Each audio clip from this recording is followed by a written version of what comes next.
with being abused. It's the means that we use to make a difference. That's what I intend to be talking about today, igniting the grassroots. How could I not? Okay, so let me make this very clear if you don't see it right now. I heartily support the state of Jefferson! I can't think of a better name. A freedom fighter who wanted to see the federal government lose power to see centralized power diminish. That was Thomas Jefferson, by the way. So, love the shirt. Very proud to wear it. So, really quick, you'll see there in that corner, we were at Costa Mesa. That's Dana Rohrabacher, one of our biggest champions against illegal immigration, facing a tough primary, but I think he's going to pull it off. And that's our No Sanctuary State sign. You're going to see it all over the state. A friend of mine named Stella put that together. So, all right, perfect. We conservatives, we need to be visible activists. I remember reading, it was either on a Facebook post, when I still had Facebook, and it basically said, conservative activists, that is an oxymoron. I think he's good. Wrong, not at all. In fact, the funny thing is that progressive leftism has become the status quo in this state, that we very much are the real radicals. We are the true resistance to the resistance. We have every right and responsibility to step up and be activists, to be putting pressure on our elected officials. And here you'll see me with other members of LA County for Trump. That's one of the groups we created. We're here in Arizona, actually. We're at the University of Arizona in Tempe. We've actually they've requested us to come to other states and to help them out there. Arizona's kind of teetering. You know, it still went for Trump, but it took them a few more days to finish the tally. So, red state or blue state, we have a right to fight for our states. So that's essential. You'll see Ben Bergquam right there. He's got the Vote Dim Out 2018. It's so important that people talk about this election. I feel this year's election is even more essential. Getting Trump in the White House was great, but we need to make sure that we have a Congress that works with him and, more importantly, works for us. So the fight is just beginning. Okay, so there's that. I can't make it more, I can't say it simply enough. We can't make a difference if the world doesn't see us. And there's a lot of conservatives, whether these meetings are important for networking. And being on the internet, I have people who, and it's not a chop at Debbie here, it was a very hard reality. I get so much email. But there are people, they just email me Breitbart articles all day. I've usually read them before they send them to me. That's not activism. That's not going to change our state, especially talking to the same people or emailing the same people with the same information we've already read. So here you'll see us. We were there in Los Alamitos. That was the first city in Southern California. So now we got to correct the record here. You guys were ahead of the curve. You were the ones before the bill was passed and after the bill became law that said SB 54 is not compliant with our Constitution, and therefore we will not comply with it. It started here. And I intend, yes! I was one of three people in the Board of Supervisors meetings today, and it just really, it really energizes me right there. And for the board, it's like, matter of fact, yeah, we're not going to comply with this, just period, and then they move on to the next thing. For us, this is earth-shaking. We need this so badly, because we see the brown supremacy movement, the open border bigotry, it's hitting us and hurting us the most down in Southern California. Los Alamitos was like the second shot heard around the world, and we got to be there. It was essential for us to be there so that the Los Alamitos City Council understood that they didn't just have support in their city, but that they had support throughout the region. For them to pass a clear-cut ordinance declaring that they would not comply with SB 54, but instead would recognize the United States Constitution as the supreme law of the land and comply with federal immigration laws. So this was big. There is no victory without showing up. Just showing up is 85% of the fight. So if you can do that part, imagine adding that little 15% more and you start moving mountains. Why be activists? Yes, this was a question posed to me, because some people see it as either a lost cause or what's the point of doing it. So what's at stake here is, to me, one of the things that got me invested when Trump got elected is I wanted to make it very clear that there are people in the state of California who support our president, that this isn't just a blue wasteland. We wanted to make the case to open minds. So here in this video, you'll see what I did with a group of others at UCLA in November last year. Go ahead and play a little segment of it. Today is November the 13th, 2017. We are at the campus of UCLA, where Ben Shapiro will be speaking in a little while. I'm not going in. He invalidates the identity of transgender and their existence as people. Okay, transgenderism, it's an ism. It is a disorder. It is not a disorder. Okay, tell me why. It's a gender identity. Okay, tell me why it's not a disorder. Because you're using disorder as if it's inherently a disease or there's something wrong with it. Yes, that's correct. There's something wrong. Absolutely. There's something wrong with people who identify. You have a right to your opinion. You have a right to ours. Okay, but here's the problem. There are more people. Yes, so, you know, it's not just about going to city council meetings, but it's also going to colleges, not treating them as no-go zones for conservatives. We just refuse to cede that territory. A lot of young people, we need to confront them on the views that they've been taught and challenge them, not even tell them that they're wrong, but just challenge them. So here, the transgenderism issue, this came about with Ben Shapiro, November 13th. He was a guest speaker at UCLA. So the first thing that they had criticizing Shapiro was a 5-word statement. Transgenderism is a mental disorder. Yes, it is. A complete break with reality. But I don't just say, you're wrong, but I explain this is where it's coming from. There's another passage where I talk about, you know, the genetic aspects. There's further research that goes into gender identity and the biology of human beings. It becomes more and more crystal clear that these are fixed characteristics about men and women. You know, I don't just, you know, the Bible, absolutely we stand on that, but what do you do when people don't even read, let alone read the Bible? You draw from biological bases, and that affirms what God already ordained. We have to be activists to get our side of the story out to the press. So I talked about making our case to college students who, in many cases, are open minds, but also to the press. We need to let them know that even if there's only 5 of us, and you'll see this really quickly in this segment, 5 of us supporting the president's policies, we get half the column space in the articles. They don't necessarily point out how many were there, but the other side is shown. That one you can hit, go back. That one you can hit the red button. This one's working. Yeah, that one's working. Okay. This was September 5th when the president officially rescinded DACA. These Americans were murdered by illegals. They had dreams. What about theirs? Jamil Shaw right here. This guy was targeted by illegals because he was black. And where was President Obama? I thought Black Lives Mattered. Please get you gotta focus on Ruben here. 13-year-old boy, he was executed by an illegal alien in Salinas, California. His last words, I am an American. And that was enough for the gangbangers to shoot him back to head. What about their dreams? I am fed up. Promoting illegals. American citizens come first. American lives must come first. Stop the theft, stop the corruption. American lives, American citizens.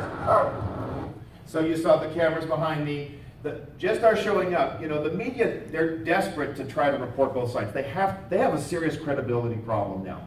They need us now more than we need them. So this is part of the reason why be activists. We need the press to get our side. We have to force it on them the same way that Nita writes editorials to the local paper, or the same way that Louise gets the word out to her local officials. Something's happening. It's not letting me. Look at that guy. You're a bigot. Yes. They throw the bigotry card and throw it right back at him, and I'm right. So why be activists? This has been the best part. It is really, I mean, it's just increased exponentially. We go out there, when there's 2 or 3 of us, it inspires more people to join us, to get more people to come out. So you see on the left-hand side, that was Huntington Park. By the way, that is a city where they already have appointed illegal aliens to city commissions.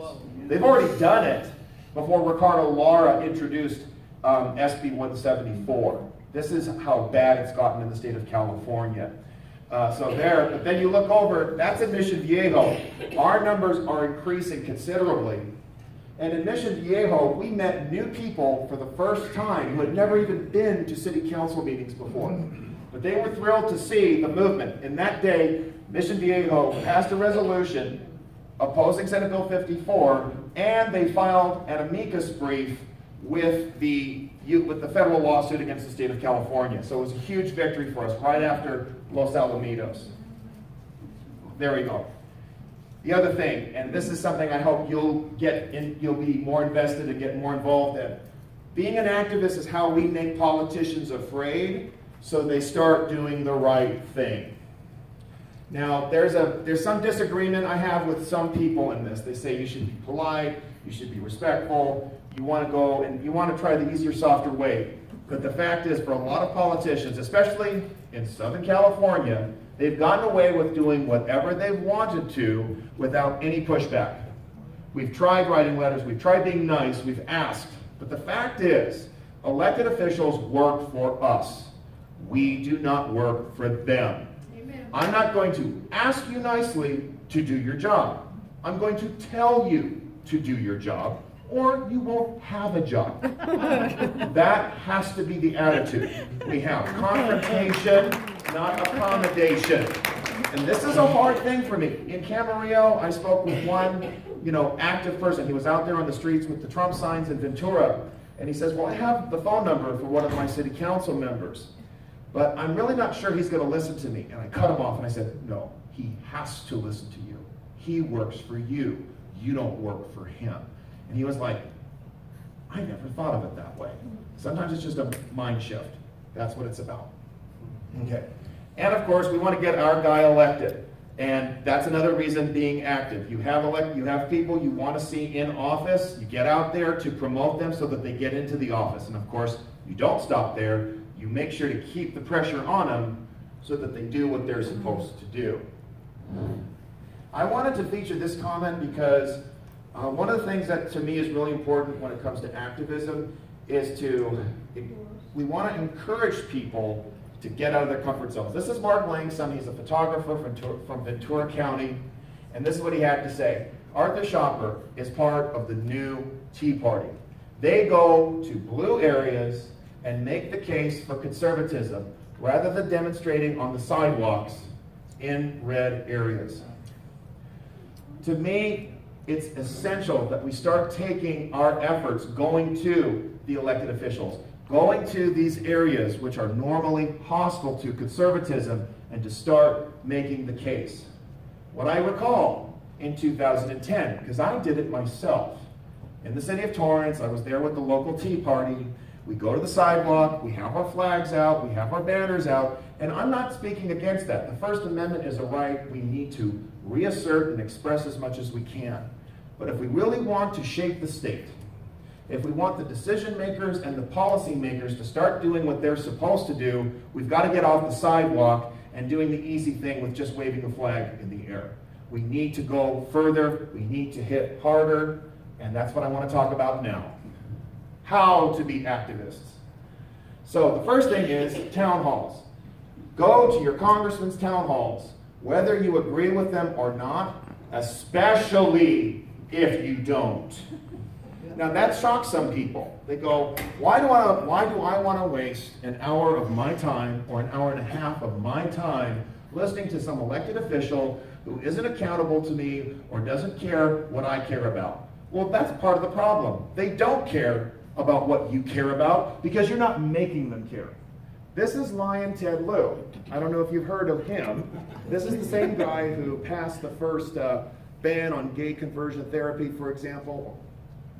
Keep going. Bringing me back. Okay, that's fine. This is also the same guy who goes onto Twitter repeatedly mocking our president. But the funny thing is, he tweets more than our president does. So Here, who's got the real Twitter problem? Take it off. Hello? It's falling apart.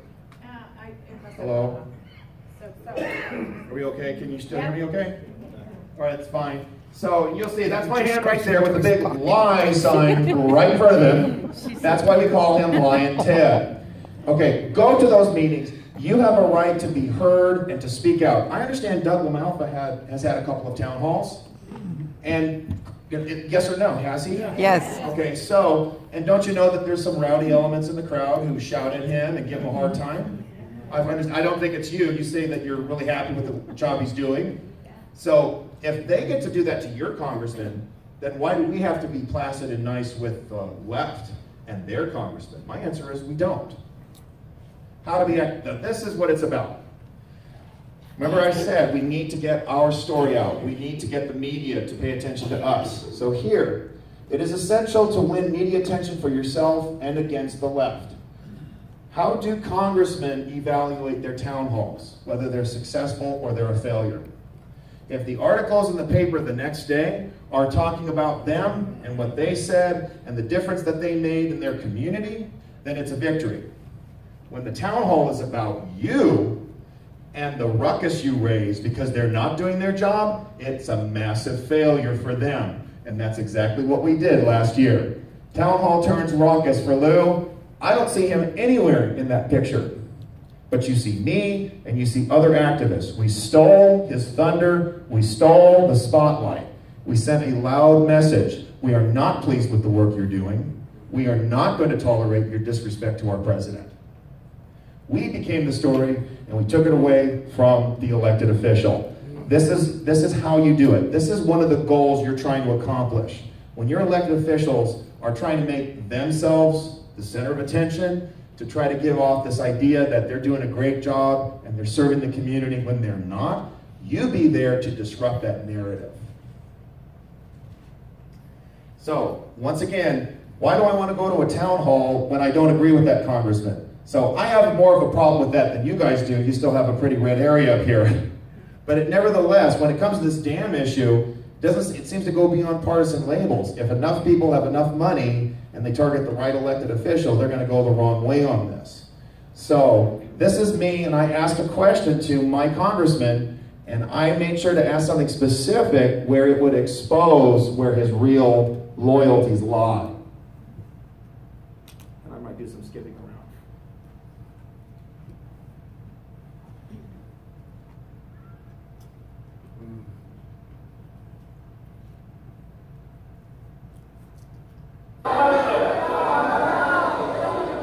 So here's the question.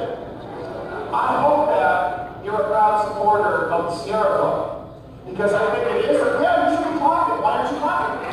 Sierra Club. Let's get on about it. Look at this. So, the Sierra Club is vocally opposed to mass immigration because it destroys our environment, it hurts our natural resources, and we have suburban and urban communities which are overrun with trash and debris on account of illegal aliens.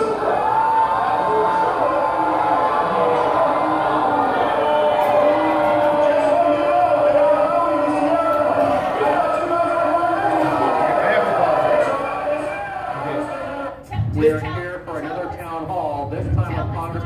Okay, so I'm going to put a little more time on this, okay? So I'm giving you like the worst case scenario. This was Redondo Beach, California. There were 1,000 people there. Now, we Trump supporters, we got there first. So we got all the front seats. So Lion Ted had to look at Trump is your president, Lion Ted, stop illegal immigration. We were, and a lot of the photos taken in the article were primarily concentrated up front. So there we are. We're the story, not Ted Lieu. The question I asked was about an environmental issue. Ted is a big greenie, loves Agenda 21. But I found out that the Sierra Club was once opposed to mass immigration because it hurts our environment, it hurts our water table, it's a drain on our resources. So the point of the question was to tie him up in a really tough bind. So is he going to defy the Sierra Club, or is he going to defy our need for a secure border? And he, of course, tap danced around the issue. But the point is, he had to hear from me. I got to ask a question, and I got to trigger a lot of liberals that day.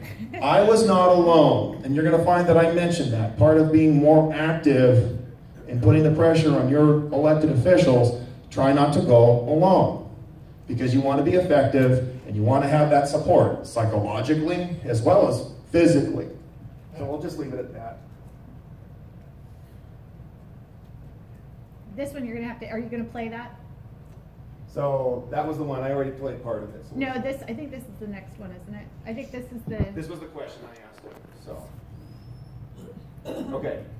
Now I want to get to something that's even more practical, which is more down to earth. It's the local city councils. I went to your Board of Supervisors meeting, and that's really fitting because I'm not going to tell you to do something if I haven't done it. Now, if I could come to your Board of Supervisors meeting, and I don't even live here, you need to make it a priority to start hammering those elected officials, because this dam issue, there's a special meeting to deal with how they're going to proceed in this litigation. Every one of you should be on top of that, because this is your livelihood at stake.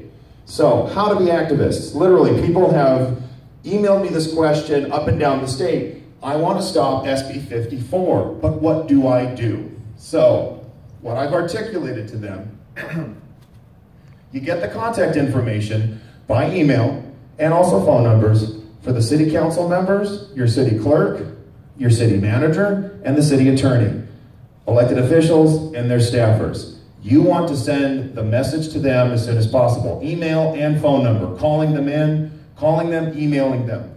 The more the better. Writing emails. A lot of people think, well, you know what, they get 1,000 emails a day, right? Are they actually going to read it? If you're a stakeholder in that city, if you write something that's serious and measured, they do respond. That has happened to me more often in the last 5 months than I can recall in the last 3 years as an activist, communicating with city halls or with county boards. I have gotten emails from supervisors in Tulare County, in Plumas County, in San Diego County. They are paying attention now to citizens when it comes to securing our borders, protecting our citizenry, and ensuring our sovereignty. They do respond, especially if you're a voter, because again, you're the boss. I have one team already in Monterey, California. People think of Monterey County as another lost cause. It's been blue for at least 30 years. But they've already started targeting cities that they feel are the best target. Monterey has a decent or moderate city council. One lady, she actually handed letters in. She had 25 letters from constituents in the city. She goes to City Hall and says, we want SB 54 on the agenda, and we want you to opt out. You send a loud message. And with that, we start building lists. It is essential to get people's contact information, emails. Why? That's the easiest way to communicate with people. It's the easiest way to give them information on the steps to take. This is precisely what I'm doing. I email people in Monterey County. I've emailed people in Santa Barbara County. Not just the elected officials, but people there. Why? They are more likely, these elected officials are more likely to listen to the ones who voted for them, although my momentum being part of it has helped. What's this about? We want our elected officials, when they open up their email box, it's nothing but protect the dam, protect the dam, protect the dam. That's the only thing they're getting. That they get a barrage of emails, of letters, of your presence at the Board of Supervisors meetings. This should not be a question anymore. You will protect our water rights, you will protect our property, and you are not going to undermine our livelihood. I'm speaking to an issue that's very up in front for you, for me. We inundate city councils, county boards. We go after elected officials and we tell them, you must put the safety and security of your citizens first, and you must honor your oath of office to the United States Constitution. Remember, we demand, we don't request. Again, they work for us, we don't work for them. So now, I've talked about emails, I've talked about writing letters, hand delivering them, getting the contacts of other people so that they do the same. Now let's talk about actually going to the meetings. What can I say? By and large, I'm drawing from what the left has been doing for a long time. We as conservatives, we need to get on board with being activists just as they are. They're fighting for the most absurd and destructive agendas. What we're fighting for is what the founders fought for, what they established. Life, liberty, the pursuit of happiness, e pluribus unum, in God we trust, individual liberty. These are values worth fighting for. These are values that we must be active for. We have nothing to be ashamed of. These people on the left, they raise hell. We raise heaven. We have every right and necessity to do so. When attending city council meetings, one of the things I urge you to do, you have your own team, We've reached out to other Republican women federated groups. They've been very responsive. We've reached out to other third-party, nonpartisan groups. We invite them to come to the city council meetings with us. It's like shock and awe. You fill up the room with lots of people. Here, I'm in the city of Westminster. This man is Kwang Huang was his name. In fact, I met him in Buena Park. He actually came up to me. And he said, I recognize you for the YouTube videos. I saw the hat. He came up to me. We exchanged contact information. And I said, I'm going to be in Westminster because we want to get that city to opt out of SB 54 too. I said, you need to be there. Please be there, especially because you are an immigrant. You came legally. You're of Vietnamese descent. And you know what it takes to come to this country legally and what you fled from, which a lot of these high school and college kids have no knowledge of whatsoever. He showed up and he was a center of focus. He actually spoke to the Vietnamese media. I can't speak to the Vietnamese media. I don't speak Vietnamese, but he was able to, speaking for his support for President Trump and our need to secure our borders and to stop SB 54. Am I going too fast? Or am I going... No. This is what it looks like, folks. When you get enough people organized, they come to a city council meeting, and this is what the city council sees when they come to their meeting. I don't think the message could be any clearer. Stop SB 54, stop sanctuary state. This city council is Camarillo. Now, Camarillo opposed SB 54 as a bill. They seem to be dragging their feet when it comes to opting out of the law. And by the way, God bless you, Republican Women Federated, the Camarillo RWF was a big part of making this happen. So that's part of the reason we had 60 people in that audience, and I'm pretty sure that the Camarillo City Council had never seen that many people in a city council meeting before. And we really made the message, yes. Yeah, I'm just like looking at that room, knowing the millions of people who are hundreds of thousands, whatever it is, who live in Camarillo and the surrounding areas, and just, even though this is awesome, that room should be standing room only. I agree. We shouldn't be happy with, and this is half the room. There's another side of it. I didn't put that photo in. And that's one of the things too. Actually, they're having a meeting tomorrow, and they even said to me, Arthur, you're gonna be here. No, I'm up in North State right now. But that's the other thing. They don't need me. It's them. It's their city. They expect to have twice that many. Now back to, so with city council meetings, this is something else that a lot of people, when they start getting involved in this, need to understand. That it's not enough sometimes to go once. You're gonna have to go twice or 3 times. This is a fight that doesn't, I mean, we have people on the left, they keep badgering and pushing for their agenda item to be listed, and they don't stop when they lose once. We had a setback in San Dimas, California. We had one courageous city council member, a sheriff's deputy, saying we need to clarify our stance and we need to get involved with the amicus briefs. He had only one other colleague on a 5-member council. The other 3 chickened out. So we've continued to bombard that city council even though they chickened out once. And we keep going to other city councils. And we had an incredible victory in Costa Mesa, for example, the next week. So that's Michelle Steele right there. The Central Committee Chairman was talking about her. That's at the Orange County Board of Supervisors meeting. That was March 30th when they filed their resolution and their lawsuit over SB 54. There's the Camarillo. That's another picture. And I believe that's Yolo County. So I started looking at the other boards of supervisors up here to become more acquainted with governing boards up here in North State. This to me is one of the most important, because this to me is one of the most intimidating. And I feel this is really essential, because when you become active, when you become out there, when you become the face of this growing movement to take back our state, to make California constitutional again, it's inevitable that you're going to have press agents coming up to you. So these are some tips that make you stay in power. It's your time to make your case, not their time to push a narrative. First thing I strongly encourage you to do, if a press agent wants to talk to you, interview you, you have the right, and I strongly urge the necessity, you record that interview. Because you want to make sure that you have established that what you've said has been clearly stated for the record, And if the report twists or distorts something that you have said, you're able to push back against it. No, this is what I said and I recorded it. And if anybody, how many of you have a camera phone of any kind? Raise your hand if you have a camera phone. It can record, that's adequate. And if you want me to show you individually how you can upload that to social media, I can show you that later. But that gives you the power, and the press know that they're not dealing with some naive. They're dealing with someone who's prepared. Second thing, remember, we're trying to get our story out. The press has a narrative. One clear example with SB 54, I was interviewed by a member, a journalist from the OC Register.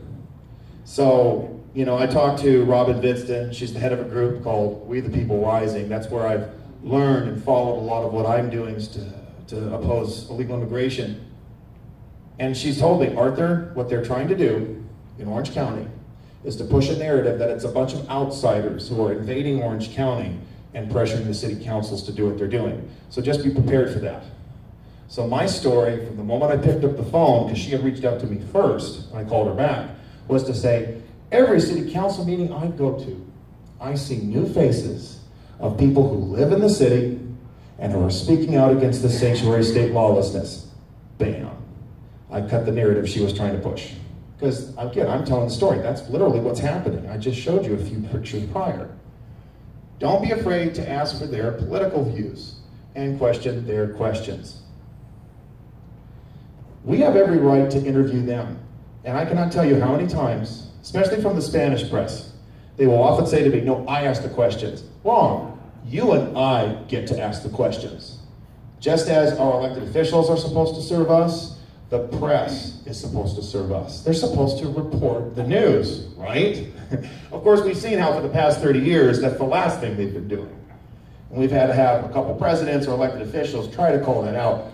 Thank God for President Trump. I mean, this guy has beat down the corrupt, nefarious corporate media like a boss. And in fact, I would say inadvertently, because of his his true political independence, we have seen a lot of very evil people in power falling from power for the things they've done to women, to children, to other men even. All of this Me Too stuff would have never come out if we hadn't had an independent leader like Trump push past the veil that the corporate media had tried to put over our eyes. Ask their political views. I had an interview with 2 college students from Whittier College, and I asked them very plainly, so who did you vote for? They voted for Hillary Clinton. And I said, why did you vote for Trump? See, I'm asking their views. You have the right to interview them too. And if they say, I ask the questions, not you, you can say, look, you want to talk to me, this is how it's going to work. You get to establish the rules of how that engagement goes. They don't. You do. And the worst case scenario is they don't want to talk to you. That's their problem. Remember, the media is in such decline. They're so desperate for stories.